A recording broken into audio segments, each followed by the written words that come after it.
Hey guys, welcome back to another stream video type thing. Where I'm super excited for it. I'm a little nervous. I'm excited to have Eunice on, my birthday buddy. But I'm nervous about the game. But Eunice, thanks so much for joining me. How's it going? No problem. I'm good. Birthday twins. Yes. And I always have to say, We've got another one coming up. So a new year. yeah, a new one. But I'm good. I think I can safely say we were coming into this expecting more, but now we're kind of just hoping. So I don't know what to feel right now. I don't know. And that's what like kills me. It's like the hope that kills you, right? But I don't have like as much hope as I would have had we just been like 1 goal down.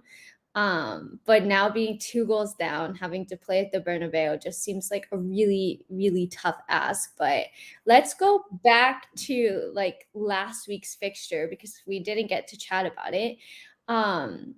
Like, how are you feeling going into that match? Because even though like we hadn't played well, I was like, I think that that's a blip. I think that we're going to still show up against Real Madrid. I don't see them beating us as massively as they did. So it was just super, super disappointing for me. Yeah, I didn't expect to capitulate that quickly. Yeah. I didn't expect us to be 2-0 down after 16 or 20 minutes or whatever it was. That was a big sting. And I went into the game honestly thinking it's going to be tough. It's not going to be easy. It's Real Madrid, but we're at home. We should have the initiative. We should be able to win. I was hoping for a win, and even if it was a narrow win, I did expect like a 1-0 or something like that. Yeah. I didn't expect a big score. Crazy for predicting a 1-0 win. I'm like, it's not. Well, we look crazy now because that was that first half was a disaster. And obviously not just the first half, but then you get a goal back and you think, okay, maybe we've woken up, maybe we can save this game, and then we concede the third in the way that we do, and it's just, I honestly at that point thought we're out. That's it. It's finished. We are out. We are not going to go to the Bernabeu and score 3. And then, as you said, the hope that kills you. Chelsea being Chelsea decide to turn up and win 6-0. And now you're thinking, okay, we might do something.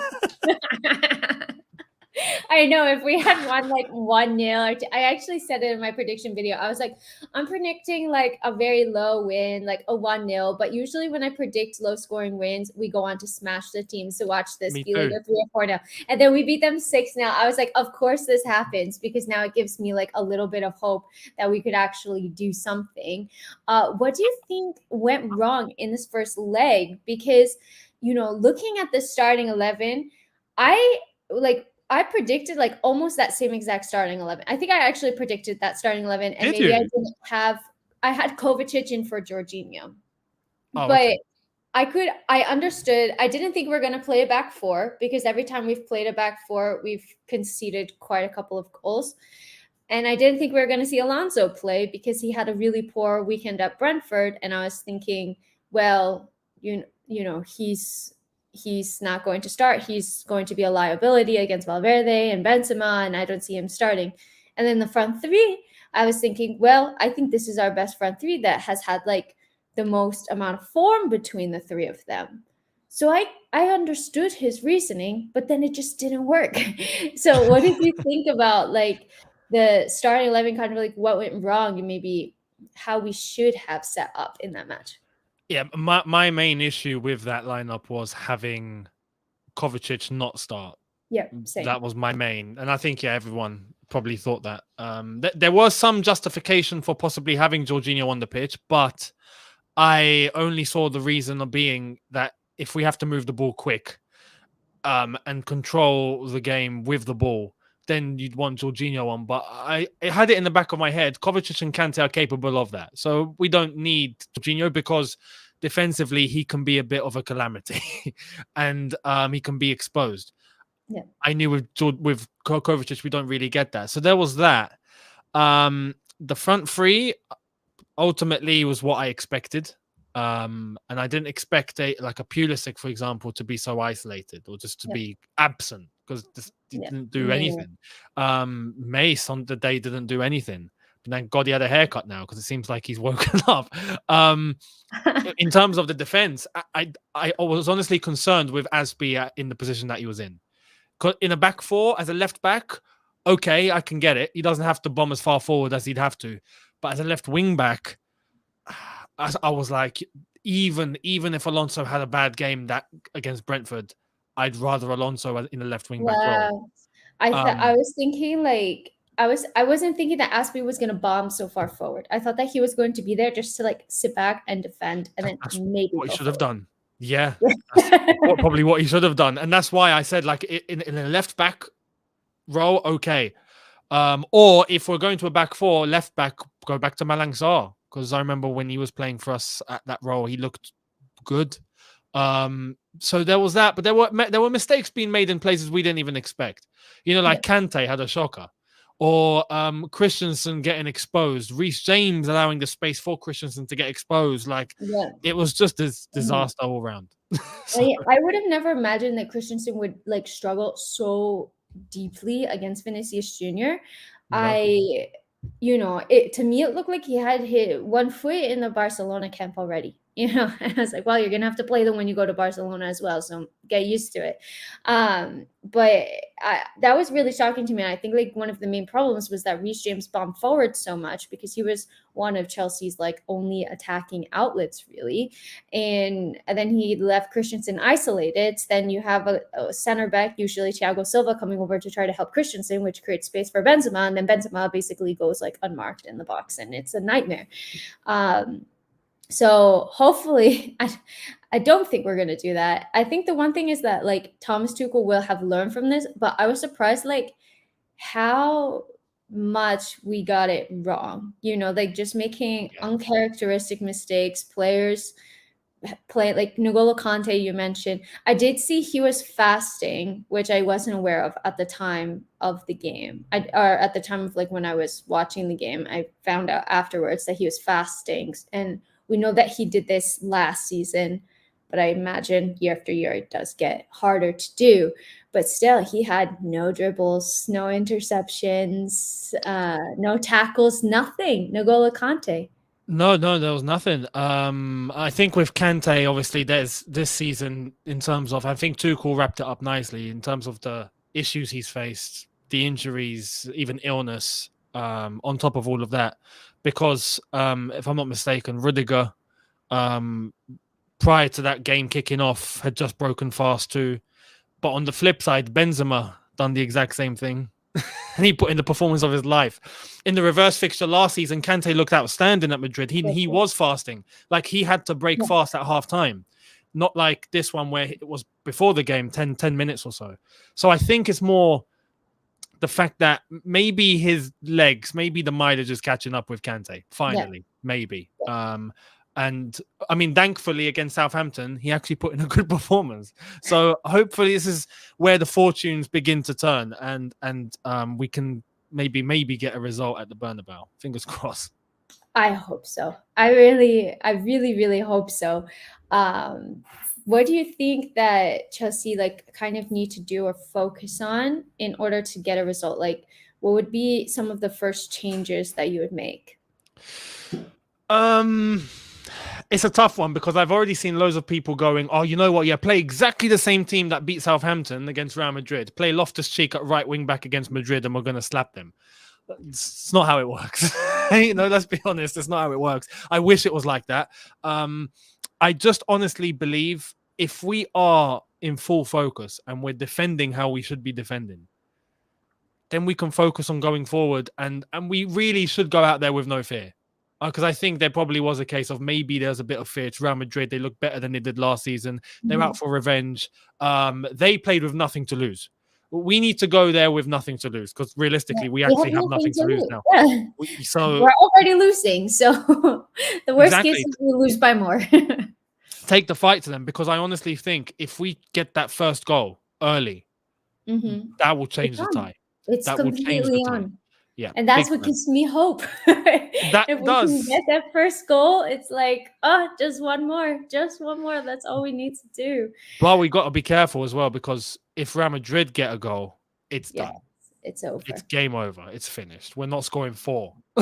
Like, so yeah, we need to tighten up. We need to get close. We need to not allow too much space, especially for Benzema. The one thing that baffled me in that first game was the lack of marking. Oh my God! We just allowed them all the space in the world. And even a Benzema or a Valverde on the right or a Vinicius coming alongside Benzema, we just allowed them all the space. Like, we need to be tight and we need to be close and we need to be in their faces. And if we do that, in terms of mileage, going 90 minutes, I think we will outrun them. So I don't see a reason why we can't, get close and personal with them and take it to them and take the sword to them and hopefully get that first goal. I really hope so, because I'm going to be at the game tomorrow. You are in the midst of white. Yeah. I'm not going to wear, I'm just going to wear normal clothes. You're going to have to. Yeah. I'm a little bit scared about what I'm going to encounter. But what happens if we score? What are you going to do? I know. I don't know. That's the thing. I could put myself in that situation and be like, maybe I'll just be like, but I don't know, like, maybe I'll let out a scream and people will be like, oh, like, I'm not going to curse in Spanish, but curses in Spanish. If we score, you can just look at the guy next to you and go, I can't believe this. Yeah, what's he doing? Terrible. Oh my God.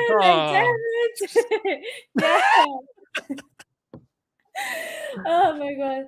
Yeah, if we lose, I mean, I kind of have already mentally prepared myself, I think, more than I would have if it were like close, because I think if it were close and then we lost, it would hurt way more. But since I've already had like a week to process it, I'm kind of like, well, I'm already preparing myself for this. It's okay.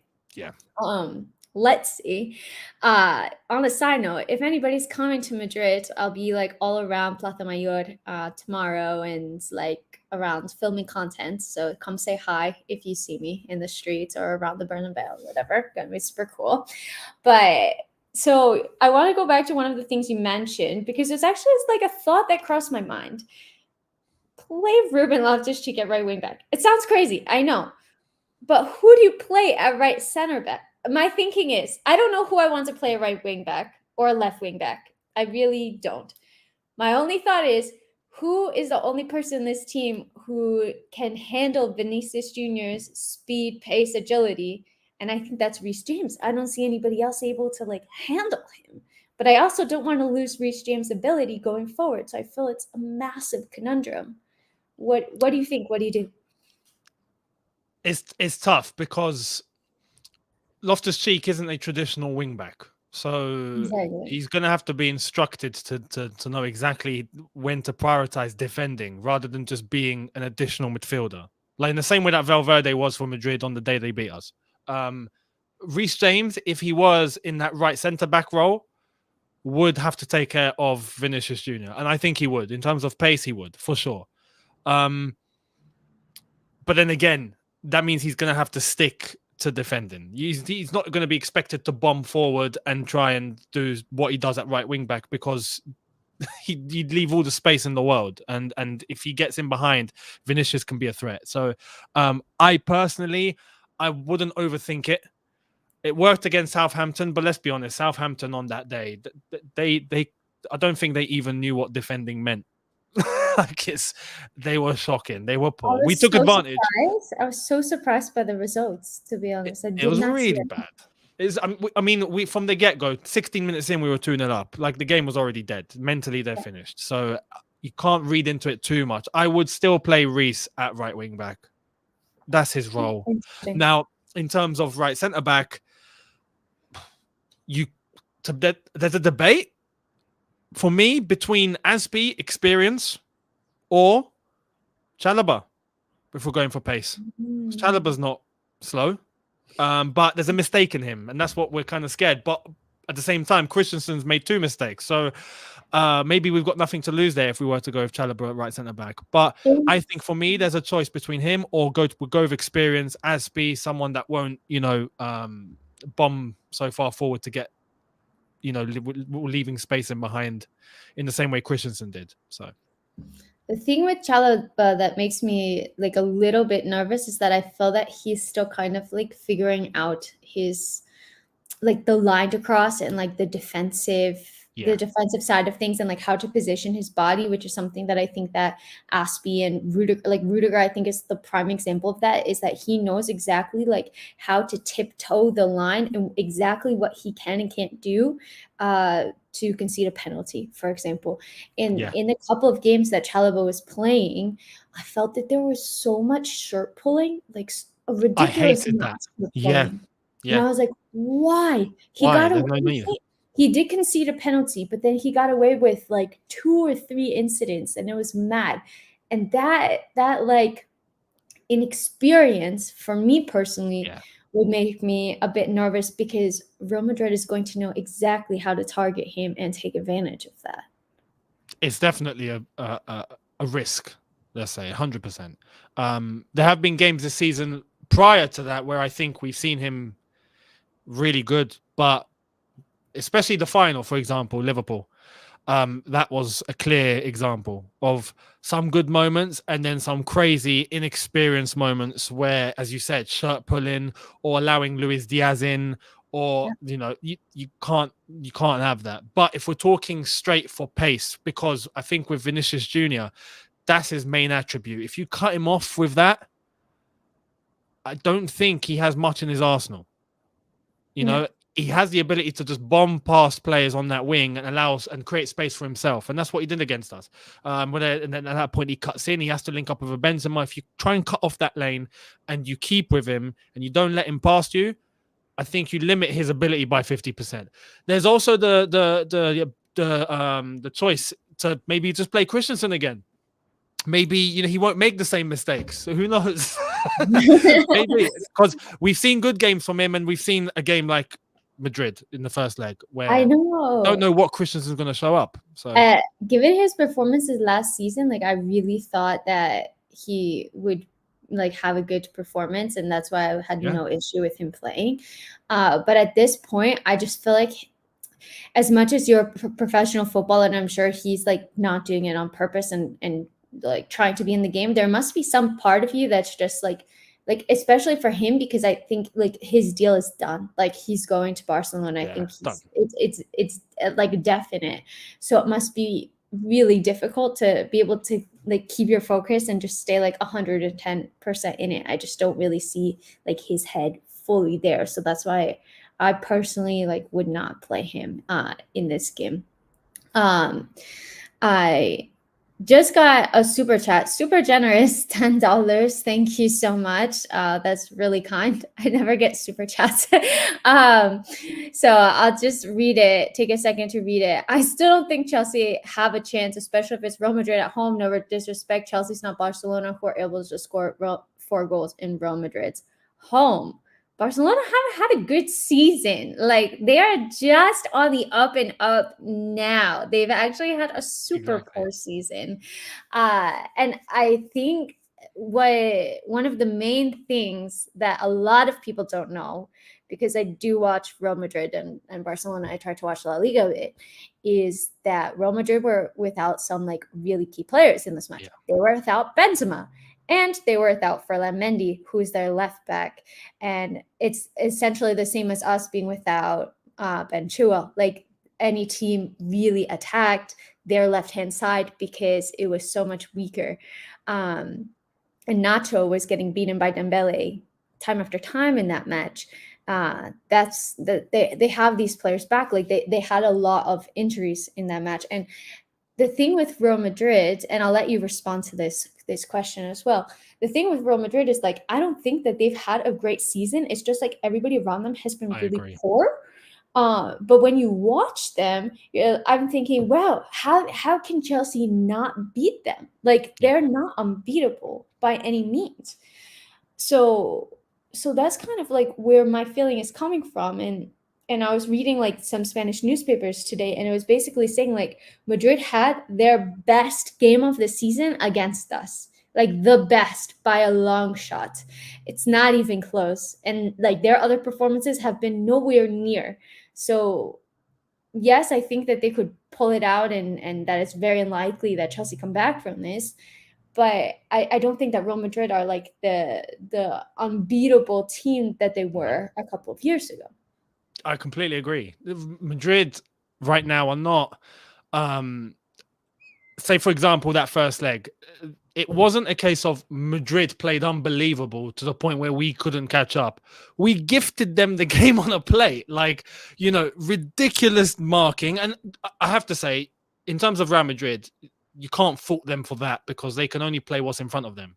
If the opposing team makes a mistake, you take advantage. So fair play Madrid. Absolutely. They took advantage and Benzema took advantage. But mistakes we don't normally make, that we made in that game. Not just the defending, but even Edouard Mendy. I mean, that was just one moment of madness that gave them a third goal and it's just extended their lead. That wasn't a case of Madrid completely outplayed us. Madrid, as you said, you're correct, are not unbeatable. They're not a team where I go, like, for example, this second leg tomorrow, I'm not looking at this game going, I'm so scared of Madrid. I think they're going to outplay us. No, we've proven, can play against them and beat them in terms of 11v11 football versus football. In terms of tomorrow, I'm more scared of the deficit. We've just created so much damage to ourselves that we're going to have to try and climb out of this hole, and we have to go there and try and score at least 2. It's not easy, but if it was a game 0-0 starting again first leg, I wouldn't be petrified of them. I'd just be hoping that we are on form and we're playing the way we should be playing. We didn't do that in the first leg, so I'm hoping we do it tomorrow and more, because we've created a mess for ourselves, so we need to try and get ourselves out of it. Yeah, I completely agree, and just want to say thank you again, Oscar, for the super chat. Really kind of you. I think like Real Madrid had basically like a really good game in that match, and we had like our most shocking game of this season. And it's super unfortunate that so many key players for us decided to have a really poor match when they had been in good form. Like Pulisic had been in pretty good form. Kai Havertz, I think, was the only one that really had a good game, you could say. But I thought Pulisic had been scoring goals pretty consistently during international break. He did it for the US as well. Mason Mount has kind of been having a bit of an iffy season, but even despite that, he's still coming up with goals. You feel like you can always count on N'Golo Kante. Like these types of mistakes just like don't happen. And that's what was so frustrating for me when they scored the third, because it was literally like a minute into the second half and the momentum was all with us because we had just scored, and it was like we just needed to score one more goal and we would be tied. But instead we let them score, and it's not even like a beautiful goal that I can say, well, credit, like nothing we could have freaking done, like just a golazo or whatever. It was just gifted. It was gifted, and that's what hurts the most, honestly.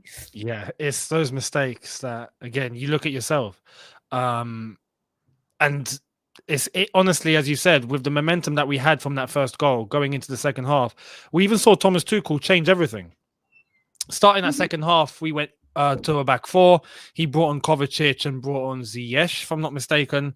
And as soon as that happened, Mendy mistake third goal. Yeah. So you haven't even given a chance for Tuchel to actually try and do something to turn the result around and get one more goal. And this is where I'm hoping for tomorrow. I hope Madrid have a sense of complacency. I hope they do. I don't expect them to, but I hope they do, because it happens sometimes. We've had it happen to us where we've taken games lightly and we've paid the price. I'm hoping they look at the score and go, we're at home. Yeah, we got this. Because if they have that mentality, fingers crossed they do. I don't think they will, but fingers crossed, then we might take advantage if we're doing things how we should be doing it. If we can get that first goal, as I've said, and play how we need to be playing, don't concede. The game, the tie is on, and thank God there's no away goals. Because if there's away goals, we would be finished. We wouldn't be having this discussion. No, absolutely. And something that's like super important to know, I feel, is that Real Madrid have been really poor at defending crosses this season, and we saw that in the goal. Yeah, they're not good in the air. They're not good in the air, and we actually had quite a few opportunities in that first leg. Like Havertz's opportunity was super brave, because I think it was Carvajal that had like a really, really high foot. I was like, how is that even like not carded or something? Because I know it didn't touch him, but still, it was really high. But Lukaku had that opportunity that went far, and I still don't know how he missed that one. But I think Thiago Silva also had an opportunity that the ball was kind of at him at a weird angle. Like Madrid just don't get on the end of the first balls when they come in from crosses. So I feel like if Chelsea can try to like take advantage of that a little bit and try to put some crosses into the box, like we could perfectly score from a cross. And then going back to your point, maybe that's why it might be important to start Reece James from that right wing back side, to have somebody to put in those crosses, because we know he can put them in on a plate. Yeah, I completely agree. I think in that first leg, there were opportunities for us. And hence we scored from Kai Havertz getting a header on. Nice assist from Jorginho, ironically. He always does that. Like, I'll have like a pretty poor game and then like get a beautiful assist. every time. But yeah, you're right. I think I don't want people to get confused. When I say Madrid are not good in the air, probably some would go, yeah, but Benzema scored 2 headers. I mean, that's Benzema up there. Of course, he's fantastic in the air, but he's fantastic all round.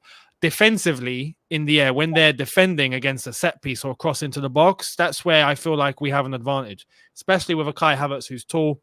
We got good presence. So I think it should be a case where Thomas Tuchel, I don't know how you go about it, but try and win as many set pieces as possible.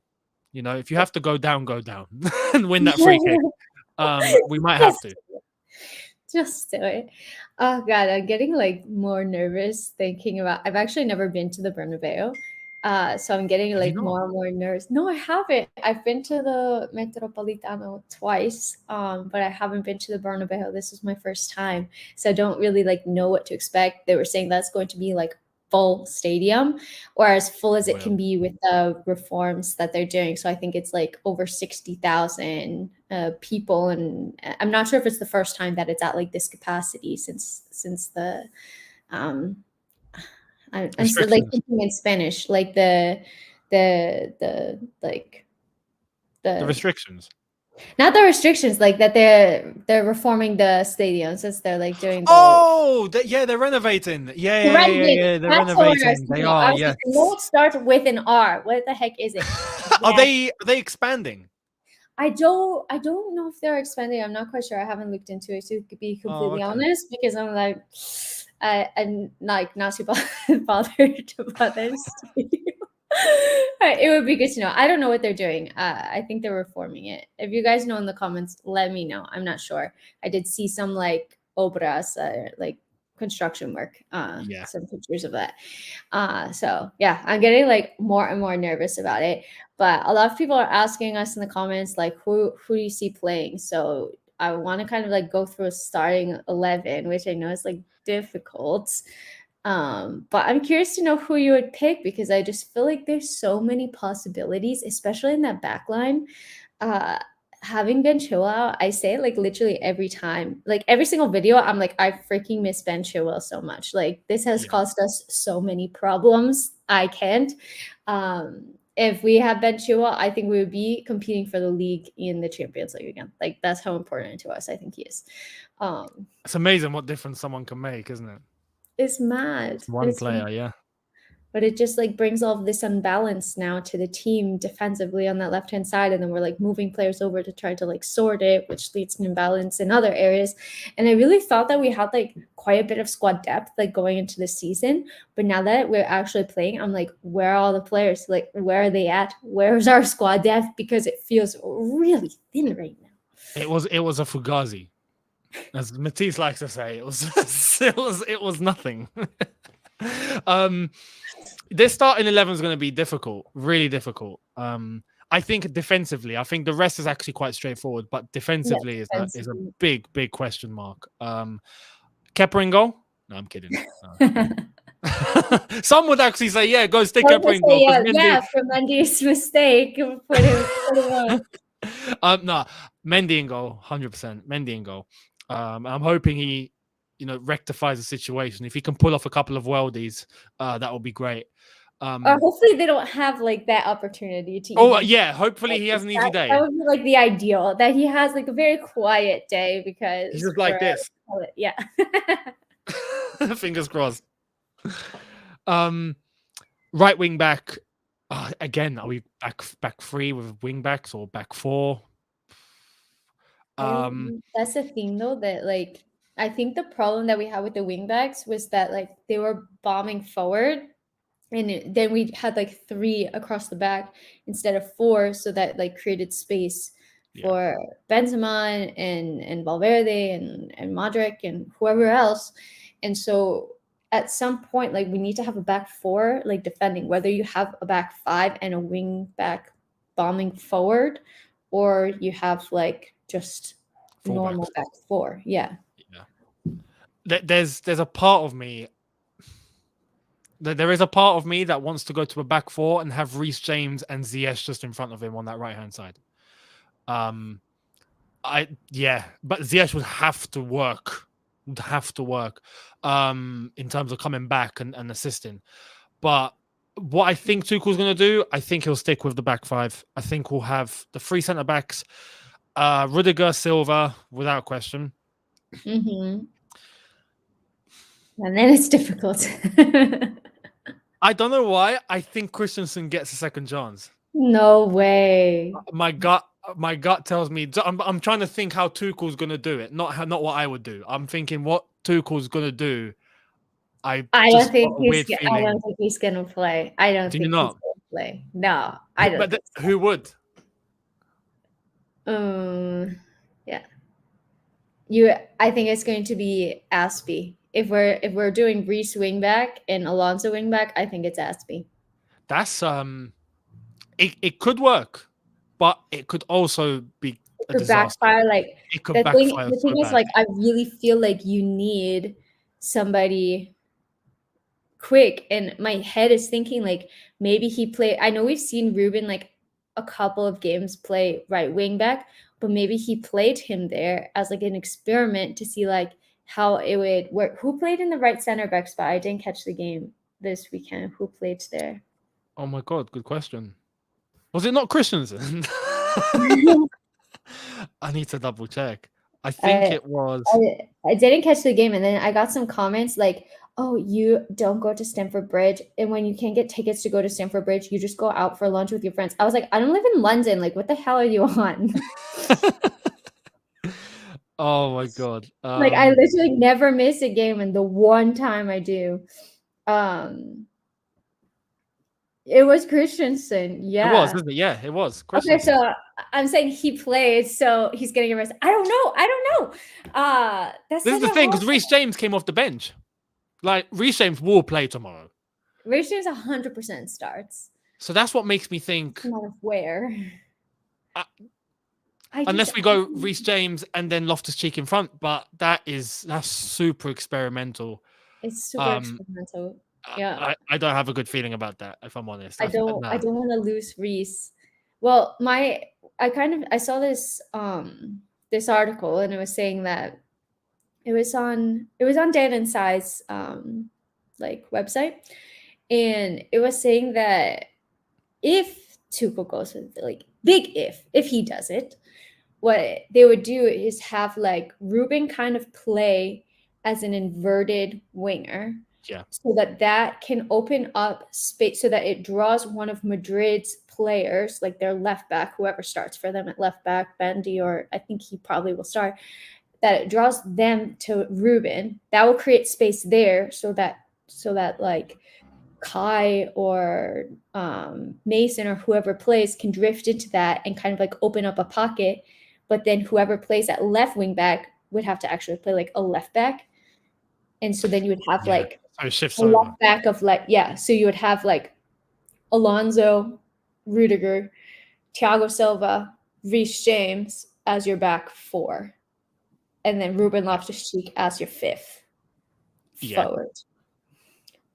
I don't know. Again, these are things that they can work. Evidently against Southampton it did, but it's Southampton. Exactly. It's not Real Madrid. Like, yeah, I don't know. It's tough. But personally, we'll see what happens. I think it's going to be Christensen and Reece James again. Interesting. And then who are you playing at the left wing back? Alonso? I think Alonso. Yeah. And on top of the fact that he scored against Southampton, maybe that confidence is shining now. Maybe that gives Tuchel a little bit of comfort. But I do think Alonso starts this match. Yeah. I do think he starts. I hope to God he is okay defensively. Yeah, that right-hand side, I'm just unsure about. I really don't know what we're going to do because Vinicius Jr. is like he didn't even have like that great of a game against us, like when he played against us. No. But he still just caused havoc in the time that he did. And I would be nervous about anybody other than Reece James handling him. I don't know. He had loads of space. That was it. I mean, you look at the chances he had in the first 10 minutes. He had 2. One of them hit the bar. Yeah, we could have been 4-0 down by like 15 minutes.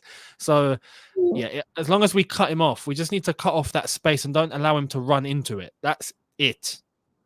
You nullify him. Yeah, that's exactly. I can't believe that we like didn't do that in the first leg. Hopefully, like I think though one thing to take away from this though is that like I truly do believe in Thomas Tuchel, and like I don't think he gets it wrong often. And so for me, like I think he's going to watch this match.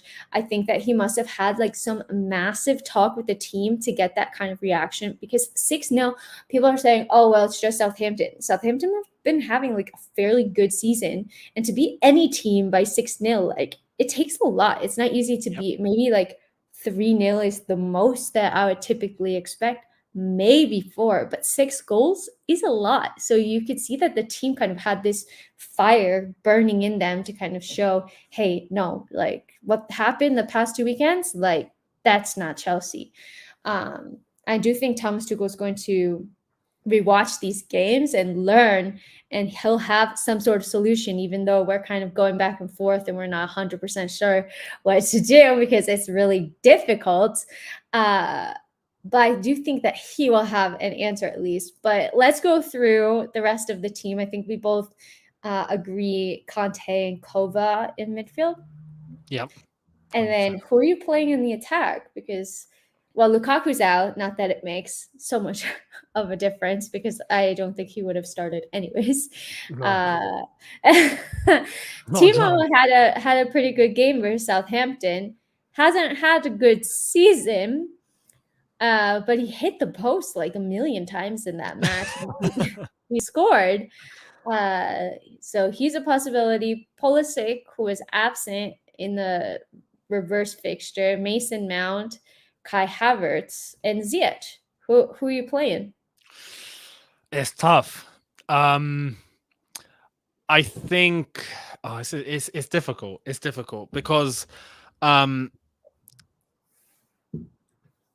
Werner, you look at and you think, with a performance like he did against Southampton, he deserves to try and keep that going. But I think the characteristics of the game are going to be so different to what he had at Southampton.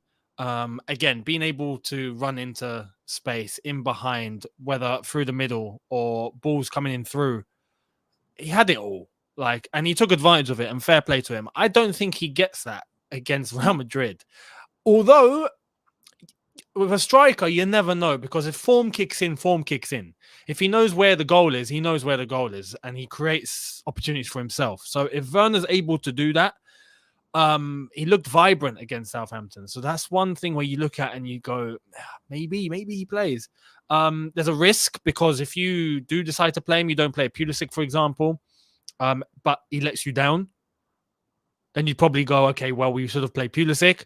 But if you play Pulisic and he puts in the same performance like he did in the first leg, where you go, well, why did we not play Werner? He put in a performance against Southampton. I feel for Tuchel in that aspect, because you can't win. Or whatever you go with and it works, you end up looking like a genius. So personally, this is where I'm going to have to speak for myself on this, because I can't predict what Tuchel will do. I would go with Mason Mount. Yep. And especially since he's cut his hair, that's been great. I know. He might have to go bald, like fully bald, and it might, kick in even more. He's looking fresh. But I honestly, when I look in terms of where he was best suited, it was right in the middle, not on any of the sides. So if there's a way that we can try and play a Mace, for example, in the middle, or in behind a Kai Havertz, that would be better, I feel. But we've only got 3 options to discuss, so it would mean like Mason and then having a front 2 rather than having wingers. So if we were to do that, you'd probably look at Werner and Havertz. But if we're playing with wingers, you'd probably go Pulisic. So interesting. I agree with that starting 11. I think like you said, I'm always like 50-50 on Werner, because I just don't feel that he's consistent enough. But even when he doesn't have like a great game, I feel like he still just like create things. He just is not clinical, and you expect him to be clinical being a striker. But the runs that he makes and the space that he does create, and I do think like, well, I'm not sure how Real Madrid are going to attack this tie. I don't think like anybody can be like 1,000% sure about it. But they're playing at home. I don't think they're just going to sit back and defend. I think they're going to try to get another goal, like the 4th goal, to really like cut this tie out and have it be done. And I can't imagine them trying to give us like so much of the ball and just being content to sitting back and defending and having Chelsea have the majority of possession and creating in this match. I don't know. What do you think?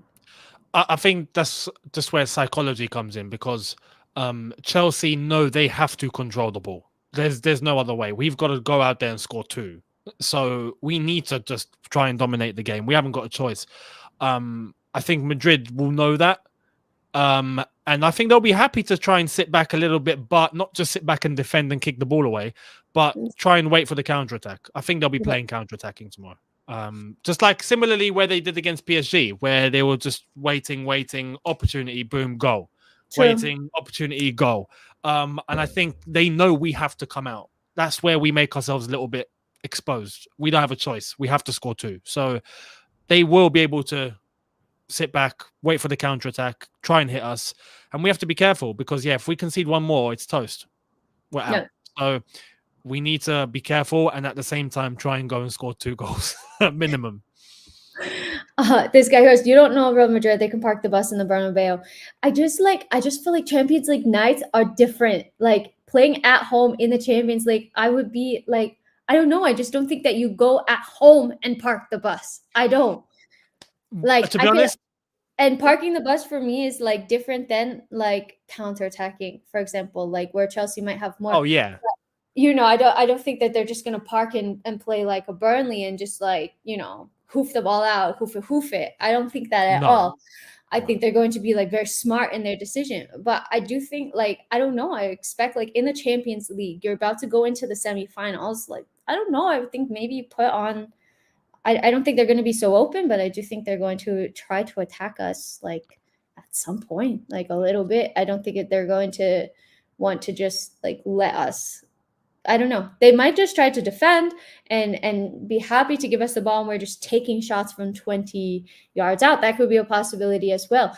I honestly feel like it's really hard to predict because there's times where I set like teams that I thought would for sure be low blocking go out and attack Chelsea. And I'm like, what the hell is going on? Like, I never saw this game plan coming in a million years. At the end of the day, Eunice is right. They have 2 goals advantage. They don't need anything. Chelsea need the 2 goals. So whatever we do, we need to attack them as best as possible. My point was just like, maybe they don't make it so easy just defending and sitting back for us. They're going to try to get something and they're going to want to get that first goal to put the nail in the coffin. That is a possibility. And that's definitely something you look at Ancelotti and you wouldn't be surprised if he'd done something like that. Because sometimes attacking is the best form of defending, as they say. It can apply. Especially as you said, at home, they know if they get that first goal that the entire tie is dead. But at the same time, they know that they have an advantage to protect. And the most important thing is to qualify to the semi-final. Like, regardless of the performance, they know the most important thing is we need to get through. That's it.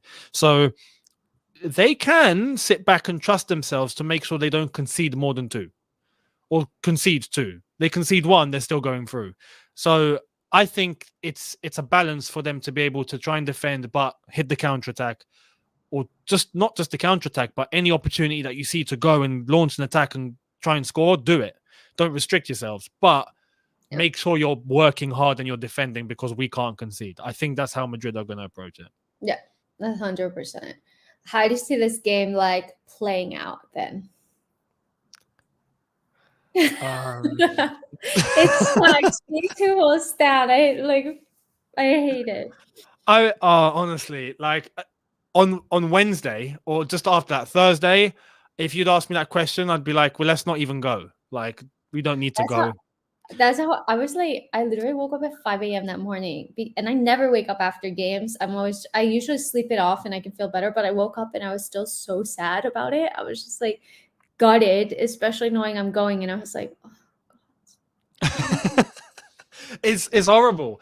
But Chelsea doing what Chelsea does, which is, send roller coaster emotion through the fan base. This is what we do. We live through this. We have highs and lows, and then we expect lows, we get highs. We expect highs, we get lows. We're Heart Attack FC in full effect. So now with a 6-0, I'm looking at this going, okay, maybe we fixed ourselves. Exactly. That's the thing. Maybe we're gonna actually score 2 goals, and the tie will turn around and we'll go through. Maybe. But if I'm honest, I'll be real. Yeah, I'll be real. Be real. My head is telling me we won't do it, but by a fine margin. We might actually even win 1-0, but not get it done, or 1-1 or something close. But my heart is telling me we're gonna go and do it. That's exactly where I'm at. That's exactly where I'm at as well. And especially like I hate predicting Chelsea loss. Like I would never predict Chelsea to lose. I'll say like I think it's going to be really tight, maybe a draw. But I just never I feel like we could win any game realistically. And there is a sliver of hope. Like we've kind of been saying, I think it's all going to come down to who scores first. That's going to be massive, because if it's them, game is done and dusted, basically. If it's us, game freaking on. We just need 1 goal to go, and that is more than possible. Yeah. So what do you think, like oh no, I asked you. You said that you think we're going to lose, but by a fine margin. We're not going to. Yeah, so we'll win the game but lose the tie. Or it'll finish 1-1 on the night and we'll lose the tie. But I also think that mentally we'll be switched on. We've got nothing to lose. Wounded lion mentality, and we'll go and we'll do it. I just want to show them, like, because everybody here in Madrid is like, oh yeah, Real Madrid have it in the bag. Like Chelsea are so easy to beat. That's what I'm hoping for. That's what I'm hoping for. Whatever. And I just want to be like, I keep saying, but we beat you last year. Like, have you completely forgotten this? Like, we beat you last year. We won the Champions League last year, and they're making us sound like we're like this crap team that we're not, and that we're super easy. So for me, it would just be incredible, even if we don't go through on the tie, but just to like win, like a 1-0 win at the Bernabeu. Obviously, I want us to go through. I want us to smash them at the Bernabeu. But if it doesn't happen, if we could just win, there, it would still be like a big talking point for me. It'd be achievement. Like, considering the circumstance, 100%. Because again, we have to be real. We got to go to the Bernabeu. We got to score 2. We got to not concede. And with that, it goes to extra time. The tie is not even finished. If we score 3, the tie is finished. So we have to win 3-0, not concede. It's not easy. You're asking for a miracle. But I do think if we can get 2 goals, then take it to extra time, take it to penalties. At that point, I don't care, or I do care. But it would be whoever's lucky on the night. It's really mad when you put it like that, because like I'm going into it thinking, we have to score 2 goals, but it's not just that. It's we have to score 2 goals, and we cannot concede any goals. No. We can't. And if even concede, so, that's just extra time. Yeah, exactly. Yeah. If it goes to extra time, who's your keeper? I'm not doing this again. Honestly, no. Look, Mendy plays throughout the whole thing. Simple. Yeah, He plays throughout the exactly. whole thing. Either we start with Mendy and he finishes it, or we start with Kepa and he finishes it. One of them. I don't care. Yeah, I hope that if it does go to penalties, which I think that might be best case scenario for us, honestly. We tie it, we win 2-0 at the Bernabeu, and it goes to pens. Let's see, TBD. Real Madrid do have Militao out because he got a yellow in our game, so he misses this game, which is big. He's there starting. Who fills in? Hmm? Who fills in? Do you know? Nacho, I think, is going to fill in. Like, they kind of don't really have, like, I don't think they have another center back option. I know that Nacho has been filling in at left back, right back, and kind of center back, like, all over the pitch. So I think that if there's any Real Madrid fans in the chat right now and you guys think that it's going to be somebody else, let me know. I think it's going to be Nacho. And I posted this, well, I deleted it because I was getting a ton of shitty comments on it.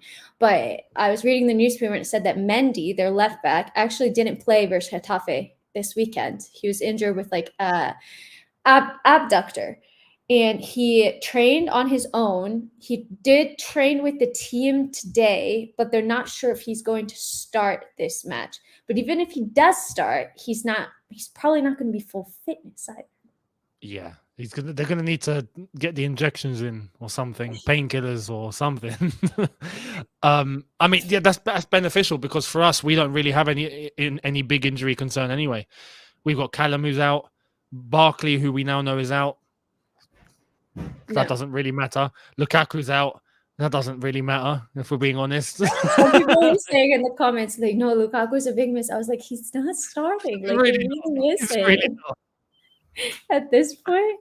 Jon Snow said he's fully fit. He trained without the team without any problem. I don't know. I'm kind of keeping my hopes up because I did read it in the paper this morning. I know if he did train with a team, but maybe if it was enough for him to not play against Getafe, maybe there's a little something. I don't want to wish any player like harm or anything, but I'm just saying it could be to our I hope you don't play. Like, I hope that you're well, but please, like, do not have a good performance against us. Yeah, they said don't underestimate Nacho. Nobody's underestimating him. He's just not your starting center back, which I think is fair to say. As much as we would say any of our players are not the starting players, like Alonso on that left hand side. If Ben Chilwell is fit, Ben Chilwell plays. Alonso doesn't, and it weakens the team. Obviously, like, there can be different levels to how much it weakens the team, but it can because Militao has been incredible. So let's see. Hopeful, Eunice. I know we've like gone over time. I apologize. I lost track of it. Thanks so much for joining, guys. There's 175 of you watching.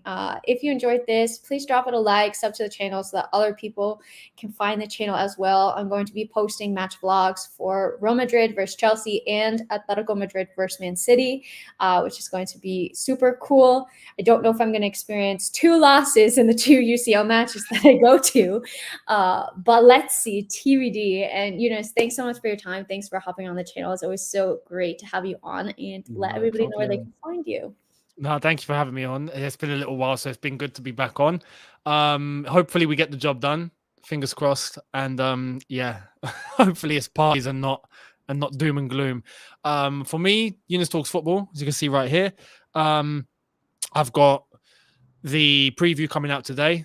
And then obviously tomorrow will be watch along and the review, and hopefully we're celebrating, because I'll say this, yeah, just like last season where we kind of knew the turning point. If we beat Real Madrid and we somehow go through and we're in the semi-final, we're winning the Champions League again. You predicted it on my channel last year. You were like, if we beat Atletico, we're winning the Champions League. I was like, I don't know about that. And then we went on to do it. And then we did. It's like, if we make it through and we get this miracle done, we're winning the Champions League again. Let's see. Fingers crossed, guys. Pray for me. I'm going to be sat among all of the Real Madrid. Enjoy the game.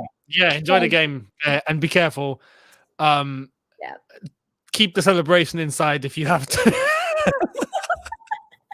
Or if Real Madrid score, then you're just gonna have to just pretend you're I on your know, phone. Or like try. Yeah, nice. It's gonna be terrible. So guys, I'll be bringing you all of that action. Make sure to check out like my Instagram, Elizabeth Helenek. I'm on TikTok as well, Twitter, whatever. Twitter is Ellie Helenek because my name doesn't fit. I'm one character off, which is unfortunate. But I'm going to be bringing like all the action. I'm meeting up with Olivia Bazzaglio tomorrow, which will be super fun as well. Lots of Chelsea fans, like I said. So if you want to like appear on my channel or like be interviewed, come find me because I'm going to be like doing match like fan vlogs and all that stuff. So yeah, hope that you enjoy that content, and yeah, hope that you enjoyed this stream. I had a lot of fun. You've gotten me in like a positive mood at least. Like I'm sure I'm going to be like crying tomorrow if we lose.